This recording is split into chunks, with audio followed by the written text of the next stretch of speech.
ఎక్కువ. స్పీకర్ వాళ్ళ మనుషులే ఉన్నారు కాబట్టి దాన్ని ఏదో రకంగా మేనేజ్ చేసుకుంటారు. మరి ఏంటి కోర్టులు కూడా మేనేజ్ చేస్తున్నప్పుడు ఇదేముంది? ప్రతిపక్షం లేకుండా సమావేశాలు ఎలా ఉండబోతున్నాయి? ఏది చేసినా రాదు.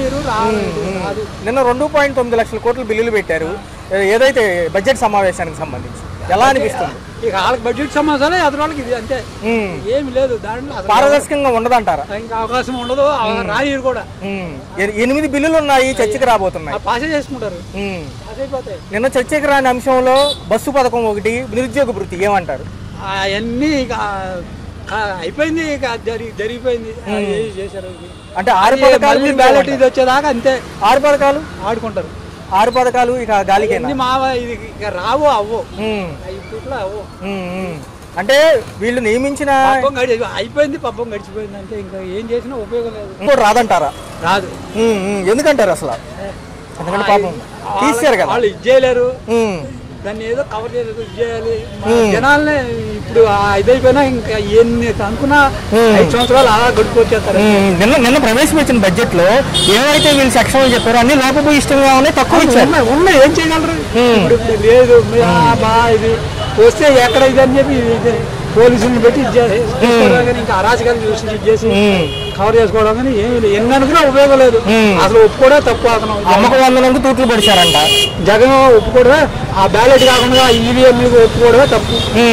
అది అప్పుడు పైనుంచే మోడీ గారికి జరిగింది. అది ఇతను కూడా జరగల, అతను పైనుంచే జరుగుతుంది. గత బడ్జెట్ కంటే 42,000 కోట్లు ఎక్కువ చూపించారంట, కానీ ఇచ్చిన ఏం తక్కువ. రైతులకైతే అసలు మొండి చేయాలంటున్నారు. ఏది చెప్పినా ఉపయోగం లేదు. ఎన్ని అనుకున్నా మనం మాట్లాడినా చాలా మాట అవ్వదు అంతే. మరి మన డ్రోన్ షోలు పెట్టారు, 50 కోట్లు అయ్యాయి అంట. అంటే అంతే. అసలు మనం వాక్ కూడా కండక్షన్ దండగా అది చేతలుగా ఏమన్నా చేయగలిగితే అది రాష్ట్రపతి దగ్గరికి వెళ్ళి చేయడమో ఏదో ఇది చేసి ఎమర్జెన్సీ ఇది పెట్టించి ఇది చేస్తే తప్ప మిగతా ఏ విషయంలో ఆగో. ఆ పవన్ కళ్యాణ్ పరిస్థితి ఏంటి? నా కొడుకు ఆడి గాలి నా కొడుకు ఆడి 23 సీట్లు వచ్చి ఆడు ఇదంటే ట్యాంపరింగ్ జరిగితేనేగా. 16,000 కోట్లు ఆయన శాఖ అంట, ఏది గ్రామీణాభివృద్ధి శాఖ. అవును, చేస్తాడు. చేసే మగోడు ఇన్ని రోజుల నుంచి ఇది లేడు, ఎవరికి పిల్లి విషయం పెట్టినాడు ఆడు. ఆ మధ్య హోంశాఖ ఇవ్వండి, ఎంతి గారి కంటే బాగా చేస్తా ఉన్నారు మొన్న. అదే ఉట్టి ఎక్కడైనా స్వర్గానికి ఎక్కిందంట. అందరికి పేదలకి చేశాడు. అయ్యో ఎవరికి ఏమన్నా పెట్టే ఇక్కడ ఇది వరం వచ్చిన ఎవరికైనా ఇచ్చేసాడా? మరి అట్లా కొడితే ఏంటంటే అనుకోకుండా టాంపరింగ్ చేసి 23 సీట్లు ఆడారు. ఒక్క సీట్ కూడా గెలవలేదు కదా. 5,000 నుంచి 10,000 ఇస్తామన్నారు, వాలంటీర్లకు తీసేశారు. ఎలా అనిపించింది? తీసేశారు మొన్న. తీసేశారు, ఆ పబ్బం కట్టుకున్నారు. 4 రోజులు ఉపయోగించింది మళ్ళీ అంతే. ఈ గవర్నమెంట్ లాస్ట్ వరకు కలిసి ఉంటారా? 3 కూటములు కదా వీళ్ళందరూ కలిసి, 3 కదా. ఎన్నున్నా గట్టిగా ఏదైనా తిరగబడితే జనాలు తిరగబడితే తప్ప మధ్యంతర ఎన్నికలు రావాలి, అప్పుడు ఏదైనా వస్తే బాగా ఇదవుతుంది. లేదంటే ఇక ఎందాక ఇలా దేశించి నా కొడుకులు అరాచకాలు సృష్టించి జనాలని సంకనాగిస్తారు. వాళ్ళ పక్షానే ఉంటుంది. ఎలా ఉంటుంది? మోసం చేసిన గెలిచిన పక్కనే ఉంటుంది. ఓకే సార్, నిత్యావసర సరుకుల ధరలు పెరిగాయి, కరెంట్ ఛార్జీలు కూడా పెంచుతాం. అన్ని బాధుడే అన్నాడు, ఇప్పుడు ఎక్కువ బాధుడే. నిన్న ప్రతిపక్ష హోదా ప్రభుత్వం కాదు ఇది, ఇది దీని హింసకాండ ప్రభుత్వం అంటారు. అంటే 3 కలిసి ఉన్నారు కదా సార్ ఉమ్మడి కూటమిలో. ఇచ్చే 3 దొంగలు. ఓకే, ఎలా గెలిచారో అన్నది ప్రజలకు తెలుసు. నిన్న ప్రవేశపెట్టిన బడ్జెట్ కూడా లోపభూయిష్టంగా ఉంది, చండాలంగా ఉంది.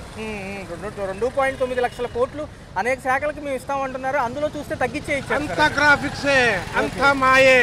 చంద్రబాబుది తెలియంది ఎవరికెళ్ళి అందరికీ తెలుసు. పవన్ కళ్యాణ్ గారి పరిస్థితి ఆడ 3 పిల్లలు ఆడ ఏమందాడు సినిమాలు యాక్ట్ చేసుకోక ఎందుకాడికి.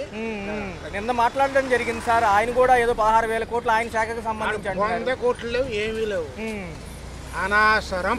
ఈ బడ్జెట్ సమావేశాలకి ఇంకా మోనోపోలియే కదా సార్, ఇంకేముంటుంది అంటారు? ప్రెస్కి ఇచ్చిన వాళ్ళు చదువుకుంటారుగా అంటున్నారు వాళ్ళు.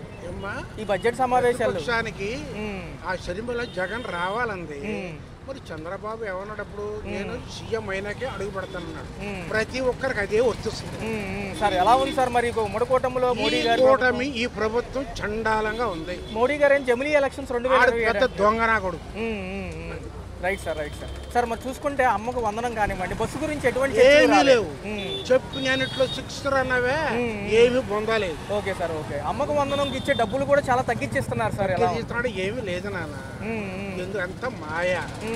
రైతులకు అయితే ఈసారి మోసపోవడమే అంటున్నారు. నేను సెంట్రల్ గవర్నమెంట్ ఆడు 103 రూపాయలు అంటే డిఏ మూడు ఇచ్చేదే కరోనాలో ఎగ్గొట్టాడు. ఆడు పెద్ద దొంగ, ఇడు చిన్న దొంగ. Okay sir. అది వాళ్ళు ఎవరో పువ్వు నాకెందుకు జనరల్ నా కోళ్ళు, నా ఫ్రెండ్స్, నా ఫ్యామిలీ. ఓకే. ఆడు వస్తే రాకపోతే ఏంటి? నిత్యావసర సరుకుల ధరలు చూసినా బాగా పెరిగిపోయి ఉన్నాయి. పెరగని ఇక్కడ ఆస్తులు కూడా బాగా పెరుగుతున్నాయి. పెంచుకోవడమే కాదు సార్, ఒక్క నిమిషం సార్, ఒక్క నిమిషం. వస్తే ఎందుకే అంటే ఏం లేదు సార్, మీ ఆవేదన తెలుసుకుందాం అసలు ఎలా అనిపిస్తుంది. ఆలోచనకి వచ్చే అంటే కోట తాగాలి. మరి ఎవరు ఇచ్చేవాడు? 5 నెలలు అవుతుంది కదా సార్. ఆలోచన చెప్తా. 5 నెలలు అవుతుంది వీళ్ళు వచ్చి, ఎలా అనిపిస్తుంది కొత్త ప్రభుత్వం? ఆడొచ్చిన నాకే లేదు, ఈడు వచ్చిన నాకే లేదు. అసెంబ్లీలో మరి ప్రతిపక్షం లేకుండా సమావేశం బాగా జరుగుతుంది అంటారు. బట్ట జరిగితే నాకే జరుగుతుంది. నాకెందుకే? Right sir, right. ఏదైతే ఈ అసెంబ్లీ సమావేశాలు ఏపీకి సంబంధించి 22 వరకు జరుగుతాయి అంటున్నారు, ఎలా అనిపిస్తుంది? అంటే ఈసారి అసెంబ్లీ సమావేశాలకు సంబంధించి ముఖ్యాంశంగా అనుకునేది అమరావతి రాజధాని డెవలప్మెంట్ గురించి. దానికి తోడు పవన్ కళ్యాణ్ గారు డిప్యూటీ సీఎం గా పంచాయతీ రాజ్ శాఖ, అటవీ శాఖ వాటి యొక్క అభివృద్ధి కానీ వాటి మీద చక్కటి ప్రణాళికలతో ఉన్నారని తెలుస్తోంది.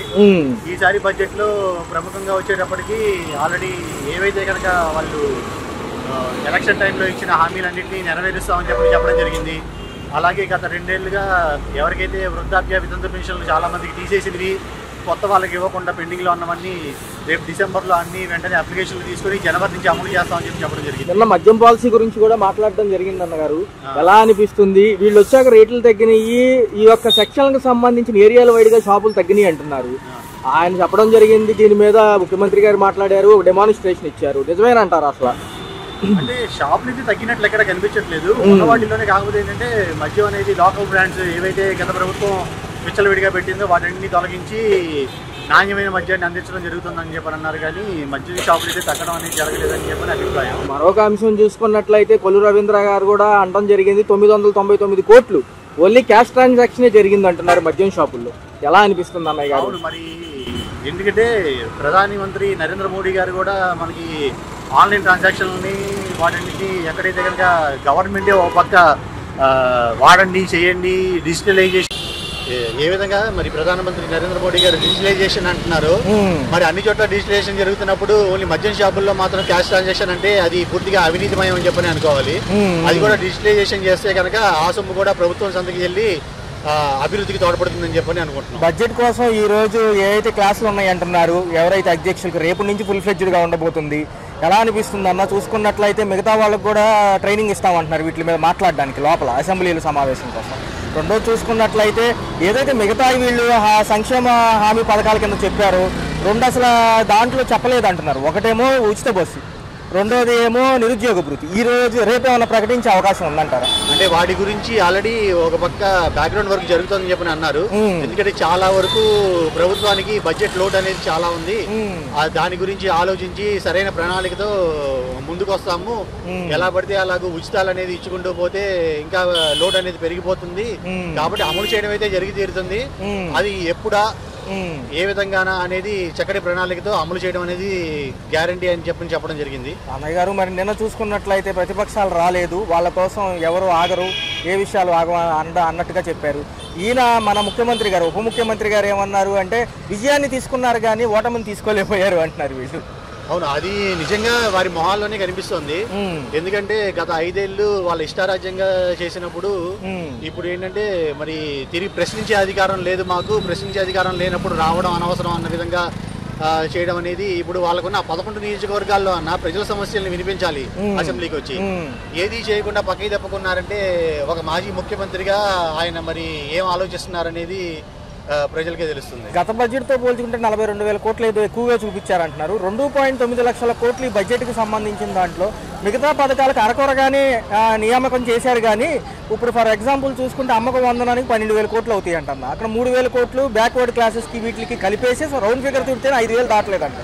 ఎలా అనిపిస్తుంది అసలు? అంటే గత ప్రభుత్వం ప్రజలకి ఉచితాలు ఇవ్వడం మీద చూపించిన శ్రద్ధ రాష్ట్ర అభివృద్ధి మీద చూపించలేదు. ఉచితాలతోనే పూర్తిగా గడిపేయడం జరిగింది. ఆ ఉచితాలతో పాటు అభివృద్ధి మీద కూడా కొంచెం శ్రద్ధ పెట్టి ఉంటే కనుక తిరిగి వాళ్ళ అధికారంలోకి వచ్చేవాళ్ళు. వాళ్ళు చేసిన తప్పల్లా అభివృద్ధి అనేది పూర్తిగా శూన్యం అయిపోయింది. నిరుద్యోగాలు అనేది పూర్తి ఎక్కడ ఎవరికి ఉద్యోగాలు కల్పించలేదు, ఎక్కడ రాష్ట్రంలో అభివృద్ధి చేయలేదు, రోడ్ల మరమ్మతులు లేవు, తాగునీటి సమస్య ఎక్కడ తీర్చలేదు, ఎక్కడికి అక్కడ ధరలు అనేది పెరిగిపోతూ వచ్చాయి. వీటి మీద కాకుండా ఓన్లీ ప్రజలకు ఉచితం ఇస్తే మనకే ఓట్లేస్తారు అన్న ఒక్క ఉద్దేశంతో వాళ్ళు సాగిపోయింది వాళ్ళ 5 ఏళ్ల పాలన. అది ఒక్కడే వాళ్ళు చేసింది తప్పని. మెగా డిఎస్సీ పోస్టుల్లో 10,000 ఆల్రెడీ జగన్మోహన్ రెడ్డి గారు ఇచ్చారని వాళ్ళు కాంట్రాక్ట్ బేస్డ్ మీద తీసేసేసి అవి కలుపుకొని 16,347 పోస్టులు మెగా డిఎస్సీ అంటున్నారు. అవునండి, అదైతే కనుక చాలా వరకు నిజమైందే. ఎందుకంటే కాంట్రాక్ట్ పోస్టులో ఉన్న వాళ్ళని చాలా మంది తీసేయడం జరిగింది. చాలా మందికి సరిగ్గా జీతాలు ఇవ్వలేదు. దానికి తోడు ఇంతకు ముందు ఉన్న పెన్షన్ పాలసీ వాటన్నిటిలోనూ ఎవరైతే రిటైర్మెంట్ అయ్యారో వాళ్ళందరి పెన్షన్ ని చాలా వరకు కోత కోయడం జరిగింది.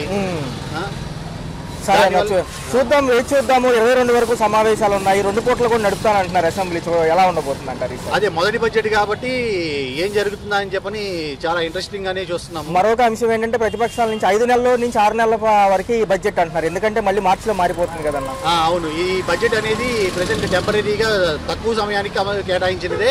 తర్వాత పూర్తి స్థాయిలో మరో బడ్జెట్ ఉంటుంది వేసవి సమావేశాల్లో అని చెప్పని అనడం జరిగింది. ఓకే, చూద్దాం అన్న అయితే. రైట్.